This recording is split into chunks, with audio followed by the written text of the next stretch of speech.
Good morning, this is Dwayne, and we've been doing a series called Good Stuff You Really Ought to Know About the Piano and About Music Theory. And one thing you ought to know is what a tremolo is. A tremolo. A tremolo is a little different than a trill. A trill is where you take two notes and alternate them like that. But a tremolo is where you take a group of notes, like four notes, and you alternate them like that.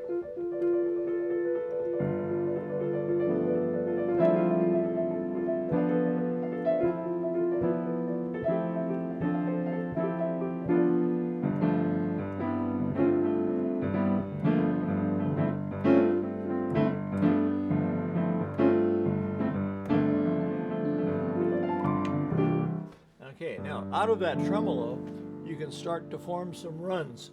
For example, if I'm playing that tremolo, this is a G ninth tremolo, by the way. I have G in the left hand, maybe a G octave or a G root fifth. And in the right hand, I play the seventh of the chord, the ninth of the chord, the third of the chord, and the fifth of the chord.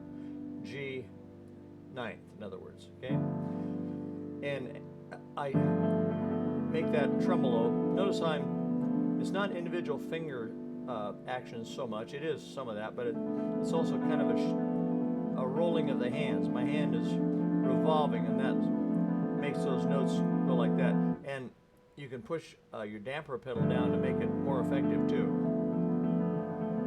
See, because that sustains the sound. Then once you get that going, then you can take that, break it up from the bottom up, and tuck your thumb under like that.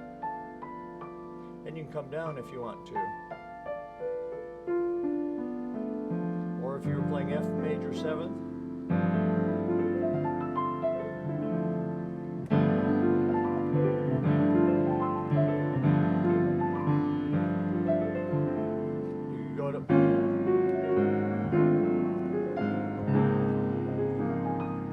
you can go to all kinds of chords, but it all starts with the tremolo and then breaking out of that tremolo. And you can start out slow, of course, if you're new to that.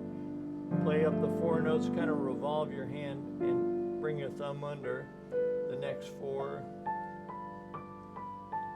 You don't want your hand to jump. You want your hand to jump as little as possible. In other words, it has to move, it has to jump, but do it as little as possible, okay?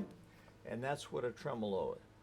So, if you enjoyed these little short videos, come on over to playpiano.com and sign up for our series of video tips. And I hope to see you there. So, until then, I'll say goodbye.